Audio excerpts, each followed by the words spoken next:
आज आम जो प्रसंग में कथबार्ता हेबा से ही प्रसंगर शीर्षक है संपूर्ण शांति केमिति मिले।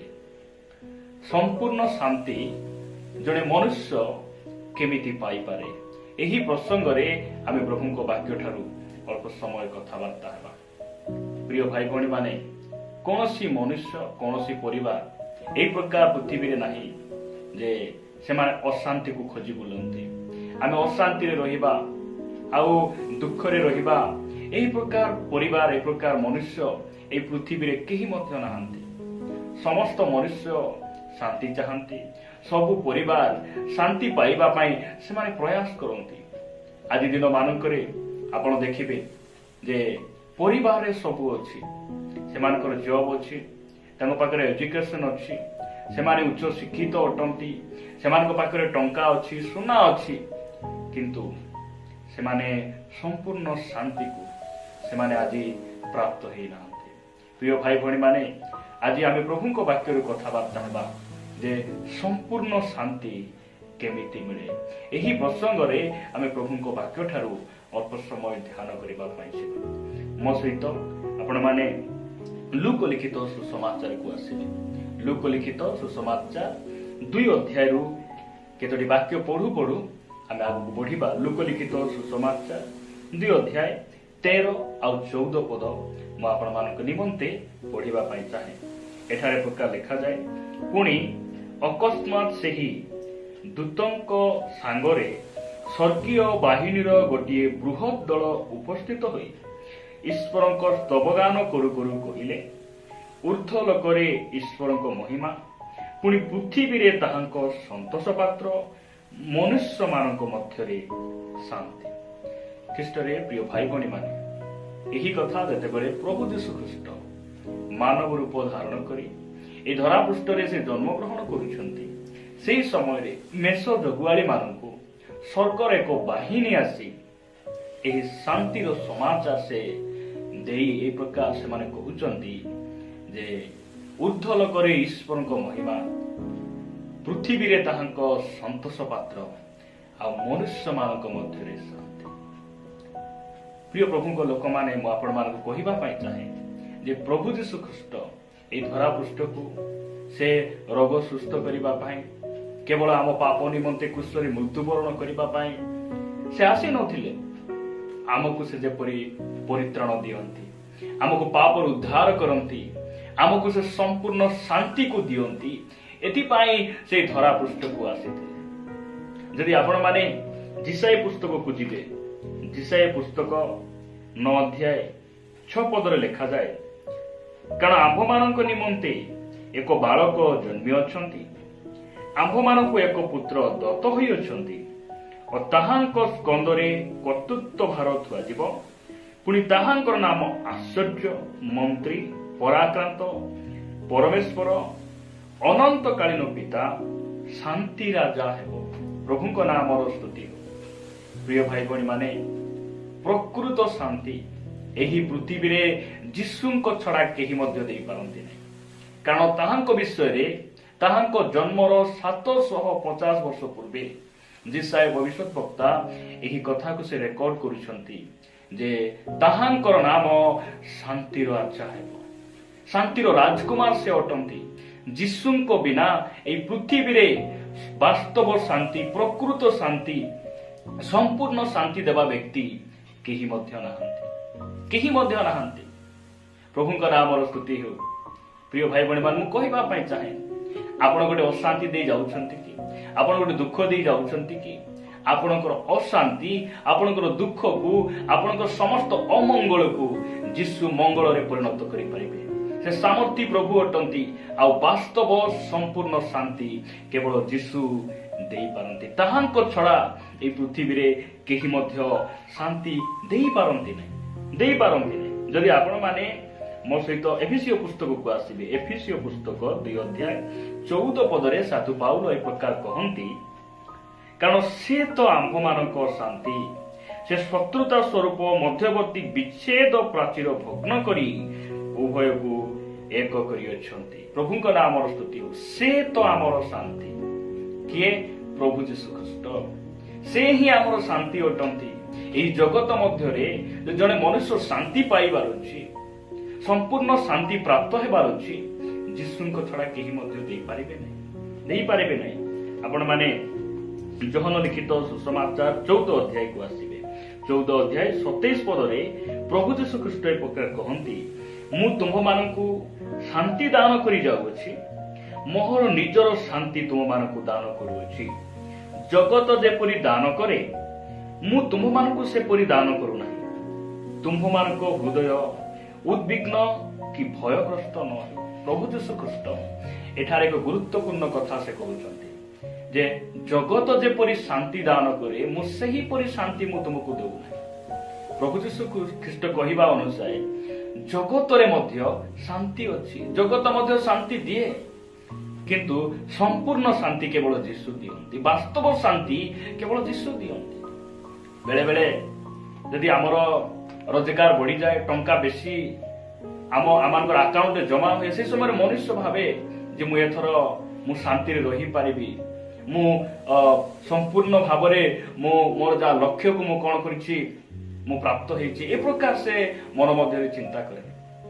ମାତ୍ର ଏହି ଜଗତରେ ଟଙ୍କା ଦ୍ୱାରା ପାଇଥିବା ଶାନ୍ତି, କୌଣସି ଯଦି ଆକ୍ସିଡେଣ୍ଟ ଆସିବ, ରୋଗ ଆସିବ, ସେ ସବୁ ଟଙ୍କା ଖର୍ଚ୍ଚ ହେଇଗଲା ପରେ ପରିବାରରେ ଆହୁରି ମନୋମାଳିନ, ପରିବାରରେ ଅଶାନ୍ତି ଉତ୍ପନ୍ନ ହେବ। ପ୍ରିୟ ଭାଇ ଭଉଣୀ ମାନେ, ପ୍ରଭୁ ଯୀଶୁ ଖ୍ରୀଷ୍ଟଙ୍କ ଛଡା ଶାନ୍ତି କେହି ଦେଇପାରନ୍ତି ନାହିଁ। ଆଜି ଅନେକ ଯୁବା ଯୁବତୀ, ବିବାହିତ ମହିଳା ପୁରୁଷ, ସ୍ତ୍ରୀ ଥାଉ ଥାଉ ଆଉ ଗୋଟେ ସ୍ତ୍ରୀ ପଛରେ, ସ୍ୱାମୀ ଥାଉ ଥାଉ ଆଉ ଗୋଟେ ସ୍ୱାମୀ ପଛରେ, ଯଦି ଆପଣ ମାନେ ସମୀରଣୀୟ ସ୍ତ୍ରୀ କଥା ଚିନ୍ତା କରିବେ, ସେ ଶାନ୍ତିକୁ ପାଇବା ପାଇଁ, ସମ୍ପୂର୍ଣ୍ଣ ଶାନ୍ତି ପାଇବା ପାଇଁ ସେ ନିଜର ଜୋତା ଭଳି, ନିଜ ଚପଲ ଭଳି ସେ ପାଞ୍ଚଟା ସ୍ୱାମୀକୁ ସେ ବଦଳାଉଛନ୍ତି, ମାତ୍ର ସେ ଶାନ୍ତିକୁ ପାଇପାରୁନାହାନ୍ତି। ଯେତେବେଳେ ପ୍ରଭୁ ଯୀଶୁ ଖ୍ରୀଷ୍ଟଙ୍କୁ ସେ ସାକ୍ଷାତ କରୁଛନ୍ତି, ତାହାଙ୍କର ଜୀବନ ବଦଳି ଯାଉଛି, ସେ ଆନନ୍ଦରେ ପରିଣତ ହେଉଛନ୍ତି, ସେ ସମ୍ପୂର୍ଣ୍ଣ ଶାନ୍ତିକୁ ଭୋଗ କରୁଛନ୍ତି।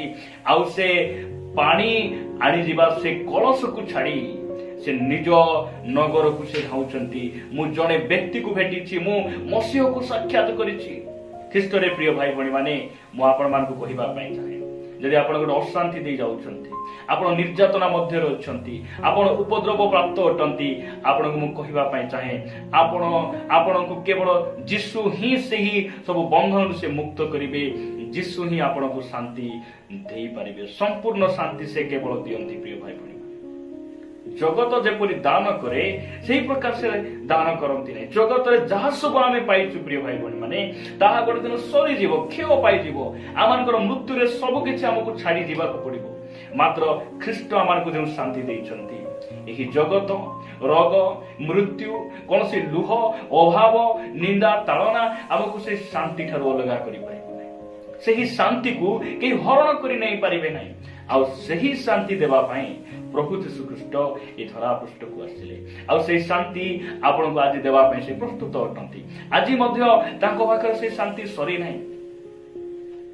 ଖ୍ରୀଷ୍ଟରେ ପ୍ରିୟ ଭାଇ ଭଉଣୀ ମାନେ, ସେ ଆମର ସମ୍ପୂର୍ଣ୍ଣ ଶାନ୍ତିଦାତା ଅଟନ୍ତି, ସେ ଶାନ୍ତିର ରାଜକୁମାର ଅଟନ୍ତି। ପ୍ରଭୁଙ୍କ ନାମର ଗୌରବ ହଉ। ମୁଁ ଆପଣମାନଙ୍କୁ କହିବା ପାଇଁ ଚାହେଁ, ଆପଣମାନେ ମୋ ସହିତ ହିତୋପଦେଶକୁ ଆସିବେ। ହିତୋପଦେଶ ଯଦି ଆପଣମାନେ 3 ଅଧ୍ୟାୟକୁ ଆସିବେ, ସମ୍ପୂର୍ଣ୍ଣ ଶାନ୍ତି ଆମେ କେମିତି ପାଇବା? ସମ୍ପୂର୍ଣ୍ଣ ଶାନ୍ତି। ହିତୋପଦେଶ ପୁସ୍ତକ ପଢିବା ପୂର୍ବରୁ ଆପଣମାନଙ୍କୁ ମୁଁ ଜିସାୟ ପୁସ୍ତକ ନିକଟକୁ ନେବା ପାଇଁ ଚାହେଁ। ଜିସାୟ ପୁସ୍ତକ ଆପଣମାନେ 26 ଅଧ୍ୟାୟକୁ ଆସିବେ। ଜିସାୟ ପୁସ୍ତକ 26 ଅଧ୍ୟାୟ ମୁଁ ଆପଣମାନଙ୍କ ନିମନ୍ତେ 3 ପଦ ପଢିବା ପାଇଁ ଚାହେଁ। ଲେଖାଯାଏ, ଯାହାର ମନ ତୁମ୍ଭଠାରେ ସ୍ଥିର ଥାଏ, ତାହାକୁ ତୁମେ ସମ୍ପୂର୍ଣ୍ଣ ଶାନ୍ତିରେ ରଖିବ, କାରଣ ସେ ତୁମ୍ଭଠାରେ ନିର୍ଭର ରଖେ। ପ୍ରଭୁଙ୍କ ନାମର ଗୌରବ। ସମ୍ପୂର୍ଣ୍ଣ ଶାନ୍ତି ପାଇବା ପାଇଁ ଜଣେ ମନୁଷ୍ୟ କଣ କରିବାକୁ ପଡିବ? ପରମେଶ୍ୱରଙ୍କ ଉପରେ ନିର୍ଭର କରିବା ପାଇଁ ପଡିବ। ବାକ୍ୟ ଏହା କହେ ପ୍ରିୟ ଭାଇ ଭଉଣୀ ମାନେ, ଲେଖାଯାଏ ଯେ ଯାହାର ମନ, ଯେକୌଣସି ବ୍ୟକ୍ତିର ମନ ଯଦି ପ୍ରଭୁଙ୍କ ଠାରେ ସ୍ଥିର ଅଛି, ତାହେଲେ ପରମେଶ୍ୱର ସେହି ବ୍ୟକ୍ତିକୁ ସମ୍ପୂର୍ଣ୍ଣ ଶାନ୍ତିରେ ରଖିବେ। ମୁଁ ପ୍ରଭୁଙ୍କୁ ଧନ୍ୟବାଦ ଦିଏ ଯେଉଁ ବ୍ୟକ୍ତିମାନଙ୍କୁ ପରମେଶ୍ୱର ସମ୍ପୂର୍ଣ୍ଣ ଶାନ୍ତିରେ ରଖିଥିଲେ। ପିତର ସେ କାରାଗାରରେ ଥିଲେ। ଯାକୁବକୁ ହେରୋଦ ରାଜା ବେକ କାଟିଦେଲା ପରେ, ହତ୍ୟା କଲା ପରେ ମଧ୍ୟ ସେ ବିପଦରେ ଥିଲାବେଳେ ମୁଁ ବିଶ୍ୱାସ କରେ ଯେ ପିତରଙ୍କର ମନ ପ୍ରଭୁଙ୍କ ଠାରେ ସ୍ଥିର ଥିଲା। ଦାନିଏଲ ସିଂହ ଗର୍ତ୍ତରେ ପଡ଼ିଲା ପରେ ମଧ୍ୟ ପ୍ରଭୁଙ୍କ ଠାରେ ସ୍ଥିର ଥିଲେ। ତାହାଙ୍କର ମନ ପ୍ରଭୁଙ୍କ ଉପରେ ଥିଲା, ଭରସା ପରମେଶ୍ୱର ଥିଲେ, ଆଉ ପରମେଶ୍ୱର ସେମାନଙ୍କୁ କୌଣସି କ୍ଷତି ହେବା ପାଇଁ ଦେଲେ ନାହିଁ। ସଦ୍ରକ, ମୈଶକ, ଅବେଦନଗୋ ସେମାନେ ପ୍ରଭୁଙ୍କ ଉପରେ ନିର୍ଭର କଲେ। ତାହାଙ୍କର ମନ ପ୍ରଭୁଙ୍କ ଠାରେ ସ୍ଥିର ରହିଲା, ଆଉ ପରମେଶ୍ୱର ସେମାନଙ୍କୁ ଶାନ୍ତିରେ ରଖିଲେ। ସେମାନଙ୍କର କିଛି ମଧ୍ୟ କ୍ଷତି ହେଲା ନାହିଁ। ପ୍ରିୟ ଭାଇ ଭଉଣୀ ମାନେ, ଆମକୁ ନିନ୍ଦା, ତାଳନା, ଅପମାନ, ଅଭାବ, ରୋଗ, କ୍ଲେଶ ଦେଇ ଗଲାବେଳେ ଆମର ମନ ଆମେ କାହାଠାରେ ଆମେ ସ୍ଥିର କରିଛୁ? ଆଜି ଆମେ ଅଶାନ୍ତି ଭୋଗ କରିବାର କାରଣ ଆଜି ଅନେକ ଭାଇ ଭଉଣୀ ମାନେ ସେମାନଙ୍କର ମନ ଟଙ୍କାରେ ସ୍ଥିର ରହିଛି, ଜବରେ ସ୍ଥିର ରହିଛି, ଜଗତ ପ୍ରତି ସେମାନଙ୍କ ମନ ସ୍ଥିର ରହିଛି। ସେଥିପାଇଁ ସେମାନେ ସମ୍ପୂର୍ଣ୍ଣ ଶାନ୍ତିକୁ ପ୍ରାପ୍ତ ହେଇପାରନ୍ତି। ବାକ୍ୟ କହେ, ଯେଉଁମାନଙ୍କର ମନ ସଦାପ୍ରଭୁଙ୍କ ଠାରେ ସ୍ଥିର ଥାଏ, ଆଉ ପରମେଶ୍ୱର ସେମାନଙ୍କୁ କଣ କରିବେ? ସମ୍ପୂର୍ଣ୍ଣ ଶାନ୍ତିରେ ରଖିବେ। ଆପଣ ଆଉ ସମ୍ପୂର୍ଣ୍ଣ ଶାନ୍ତି ଆମେ ପାଇବାକୁ ଯଦି ଚାହୁଁ, ଆମର ମନକୁ ଆଜି ଆମେ ପ୍ରଭୁଙ୍କ ଠାରେ ସ୍ଥିର ରଖିବା। ପ୍ରଭୁଙ୍କ ଠାରେ ସ୍ଥିର ରଖିବା। ସେ ଆମକୁ, ଆମ ପରିବାରକୁ, ଆମ ସେବା କାର୍ଯ୍ୟକୁ, ଆମର ପୁଅ ଝିଅ ସମସ୍ତଙ୍କୁ ସେ କଣ କରିବେ? ସମ୍ପୂର୍ଣ୍ଣ ଶାନ୍ତିରେ ସେ ରଖିବେ। ଏହା ପ୍ରଭୁଙ୍କ ବାକ୍ୟ ଅଟେ। ପ୍ରିୟ ଭାଇ ଭଉଣୀ ମାନେ, ଆଉ ପରମେଶ୍ୱର ତାଙ୍କ ବାକ୍ୟ ଦ୍ୱାରା ସେମାନଙ୍କୁ କଥା କହୁଛନ୍ତି। ଆପଣମାନଙ୍କ ନିକଟରେ ମୁଁ ହିତୋପଦେଶରୁ ଗୋଟେ ପଦ ରଖିବା ପାଇଁ ଚାହେଁ। ଆପଣମାନେ ମୋ ସହିତ ହିତୋପଦେଶ 3 ଅଧ୍ୟାୟକୁ ଆସିବେ। ହିତୋପଦେଶ 3 ଅଧ୍ୟାୟ 1 ଆଉ 2 ପଦ ଲେଖାଯାଏ, ହେ ମୋହର ପୁତ୍ର, ତୁମ୍ଭେ ମୋହର ବ୍ୟବସ୍ଥା ପାଶର ନାହିଁ, ମାତ୍ର ତୁମ୍ଭର ହୃଦୟ ମୋହର ଆଜ୍ଞା ସବୁ ପାଳନ କରୁ। ଯଦି ଆପଣମାନେ 2 ପଦ ଦେଖିବେ, ଯେହେତୁ ତୋ ଦ୍ୱାରା ପରମାୟୁର ଦୀର୍ଘତା ଓ ଜୀବନର ବର୍ଷ ସଂଖ୍ୟା ଓ ଶାନ୍ତି ବୃଦ୍ଧି ହେବ। ପ୍ରଭୁଙ୍କ ନାମର ଗୌରବ। ଶାନ୍ତି କେମିତି ବୃଦ୍ଧି ହେବ? ପରମେଶ୍ୱରଙ୍କର ବାକ୍ୟ ପାଳନ କରିବା ଦ୍ୱାରା। ଆମ ପରିବାରରେ ଶାନ୍ତି ବୃଦ୍ଧି କରିବାର ଅଛି। ଆମେ ଯଦି ଶାନ୍ତିରେ ରହିବାର ଅଛି, ଆମେ ପରମେଶ୍ୱରଙ୍କର ବାକ୍ୟକୁ ମାନିବାର ଆବଶ୍ୟକ ରହିଛି। ପରମେଶ୍ୱରଙ୍କର ନିୟମର ସୀମା ଭିତରେ, ବାକ୍ୟ ଭିତରେ ଆମେ ରହିବାର ଆବଶ୍ୟକ ରହିଛି। ଏହା ପ୍ରଭୁଙ୍କର ବାକ୍ୟ କହେ। ଖ୍ରୀଷ୍ଟରେ ପ୍ରିୟ ଭାଇ ଭଉଣୀ ମାନେ, ପ୍ରଭୁ ଆମକୁ କହିଛନ୍ତି ଯେ ସ୍ୱାମୀ ଆପଣା ସ୍ତ୍ରୀକୁ ଆତ୍ମତୁଲ୍ୟ ପ୍ରେମ। ଯଦି ଆମେ ଏହି କଥା ମାନିବୁ, ଆମେ ସମ୍ପୂର୍ଣ୍ଣ ଶାନ୍ତିକୁ ଆମେ ପାଇପାରିବୁ। ପ୍ରଭୁ କହିଛନ୍ତି, ଆମେ ତୁମର ପ୍ରତିପାଳକ। ଯଦି ଆମେ ସେ ପ୍ରତିପାଳକ ଉପରେ ଆମେ ନିର୍ଭର କରିବୁ, ଆମ ଜୀବନରେ ଆମେ ଅଶାନ୍ତିକୁ ଦେଖିବୁ ନାହିଁ। ସେ ଆମକୁ କହିଛନ୍ତି, ତୁମଠାରେ ଯାହା କିଛି ଅଛି ସେଥିରେ ତୁମେ ସନ୍ତୁଷ୍ଟ ରୁହ। ଆମେ ତୁମକୁ କେବେ ମଧ୍ୟ ଛାଡ଼ିବା ନାହିଁ, କେବେ ପରିତ୍ୟାଗ କରିବା ନାହିଁ। এই ସବୁ ବିଷୟ ଯଦି ଆମେ ମାନିଥାନ୍ତୁ, ଆମେ କେବେ ମଧ୍ୟ ଅଶାନ୍ତି ଭୋଗ କରିନଥାନ୍ତୁ। ଆଜି ଅନେକଙ୍କ ମନରେ ଅଶାନ୍ତି, କାରଣ ଆମେ ପରମେଶ୍ୱରଙ୍କର ବାକ୍ୟର ଆଜ୍ଞା ବହ ହେଇନାହୁଁ। ଲେଖାଯାଏ, ଏ ଜଗତର ସବୁ ସୌନ୍ଦର୍ଯ୍ୟ, ଏ ଜଗତର ଧନ ସମ୍ପତ୍ତି ସବୁ କଣ? ଗୋଟେ ଫୁଲ ସଦୃଶ ଅଟେ, ପାଣିର ଫୋଟକା ପରି ଅଟେ, ଯେ ଏ ସବୁ ବିଷୟ ଗୋଟେ ଦିନ କ୍ଷୟ ପାଇବ। ଆମେ ଏ ଜଗତରେ ଯାହା ସବୁ ପାଇଛୁ ଗୋଟେ ଦିନ ଛାଡ଼ି ଆମର ବାସ୍ତବ ଘରକୁ, ପିତାଙ୍କ ନିକଟକୁ ଆମକୁ ଯିବାକୁ ହେବ। ଏହି କଥା ଯଦି ଆମେ ଗ୍ରହଣ କରିଥାନ୍ତୁ, ଆଜି ଶାନ୍ତି ପାଇବା ପାଇଁ ଟଙ୍କାର ପଛରେ, ଜଗତର ଅଭିଳାଷ ପଛରେ, ନାମ, ମର୍ଯ୍ୟାଦା, ପ୍ରତିଷ୍ଠିତ, ମାନ୍ୟଗଣ ହେବାରେ ଇଚ୍ଛା ଶକ୍ତି, ଏସବୁ ବିଷୟରେ ଆମେ ଅଗ୍ରସର ହେଇନଥାନ୍ତୁ। ପ୍ରିୟ ଭାଇ ଭଉଣୀ ମାନେ, ଆମେ ପ୍ରଭୁଙ୍କର ବାକ୍ୟକୁ ମାନିବା। ପ୍ରଭୁଙ୍କର ବାକ୍ୟକୁ ମାନିବା। ଯାହା ଅଛି ତାହାରେ ଆମେ ସନ୍ତୁଷ୍ଟ ହେବା। ପ୍ରଭୁଙ୍କ ବାକ୍ୟ କହେ, ତୁମକୁ ଅନ୍ନ ଆଉ ବସ୍ତ୍ର ଥିଲେ ଯଥେଷ୍ଟ, କାରଣ ତୁମେ ଏ ଜଗତକୁ ଆସିଲା ବେଳେ କିଛି ଆଣିନାହଁ, ଯେ ତୁମେ ଗଲାବେଳେ ମଧ୍ୟ କିଛି ନେଇପାରିବ ନାହିଁ। ଆପଣ ପୁରାତନ ନିୟମର ଜଣେ ଭକ୍ତ ଆୟୁବଙ୍କୁ ଦେଖନ୍ତୁ। ସମ୍ପତ୍ତି ସବୁ ନଷ୍ଟ ହେଇଗଲା ପରେ, ହଳ ବଳଦ ସବୁ ମୃତ୍ୟୁ କଲା ପରେ, ତାଙ୍କର 10ଟି ପୁଅ ଝିଅ ମରିଗଲା ପରେ ମଧ୍ୟ ସେ କହୁଛନ୍ତି, ସଦାପ୍ରଭୁ ଦେଲେ, ସଦାପ୍ରଭୁ ନେଲେ, ତାହାଙ୍କ ନାମର ଧନ୍ୟବାଦ ହେଉ। ପ୍ରିୟ ଭାଇ ଭଉଣୀ ମାନେ, ଜଗତ ପଛରେ ଯିବା ନାହିଁ। ଜଗତ ଆମ ପାଇଁ ଗୋଟେ ଶାନ୍ତିର ସ୍ଥାନ ନୁହେଁ। ଜଗତ କୌଣସି ମନୁଷ୍ୟକୁ ଶାନ୍ତି ଦେଲା ପରି ଜଗତରେ କୌଣସି ବିଷୟ ନାହିଁ। ଯୀଶୁଙ୍କ ଛଡ଼ା, ପ୍ରଭୁଙ୍କ ବାକ୍ୟ ଛଡ଼ା ଆମକୁ କେହି ମଧ୍ୟ ଶାନ୍ତି ଦେଇପାରିବେ ନାହିଁ। ପ୍ରକୃତ ଶାନ୍ତି, ସମ୍ପୂର୍ଣ୍ଣ ଶାନ୍ତି ଜଣେ ମନୁଷ୍ୟ କେମିତି ପାଇବ? ଯୀଶୁଙ୍କ ନିକଟକୁ ଯିବା ପାଇଁ ପଡ଼ିବ। ଯୀଶୁ ଶାନ୍ତିର ରାଜକୁମାର ଅଟନ୍ତି। ଦ୍ୱିତୀୟ ବିଷୟ, ଜଣେ ମନୁଷ୍ୟ ସମ୍ପୂର୍ଣ୍ଣ ଶାନ୍ତି କେମିତି ପାଇବ? ତାହାଙ୍କ ଠାରେ ଯାହାର ମନ ସ୍ଥିର ଥାଏ, ପ୍ରଭୁଙ୍କ ଠାରେ ଯେଉଁ ବ୍ୟକ୍ତିର ମନ ସ୍ଥିର ଥାଏ, ସେହି ବ୍ୟକ୍ତିକୁ ପରମେଶ୍ୱର ସମ୍ପୂର୍ଣ୍ଣ ଶାନ୍ତିରେ ରଖିବେ। ଶେଷରେ ଆମେ ଦେଖିଲୁ ଯେ ପରମେଶ୍ୱରଙ୍କର ଆଜ୍ଞାବହ ହେଲେ, ତାହାଙ୍କର ବାକ୍ୟକୁ ପାଳନ କଲେ ଶାନ୍ତି ବଢ଼େ। ଶାନ୍ତି ବଢ଼େ।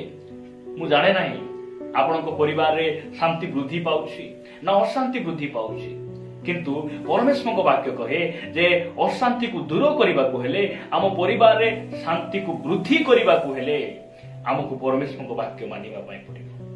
ତାହାଙ୍କର ବାକ୍ୟ ଆମ ହୃଦୟରେ ଆମେ ରଖିବା ପାଇଁ ପଡ଼ିବ। ବାକ୍ୟ ଅନୁଯାୟୀ ଆମେ ଜୀବନ ଯାପନ କରିବା ପାଇଁ ପଡ଼ିବ।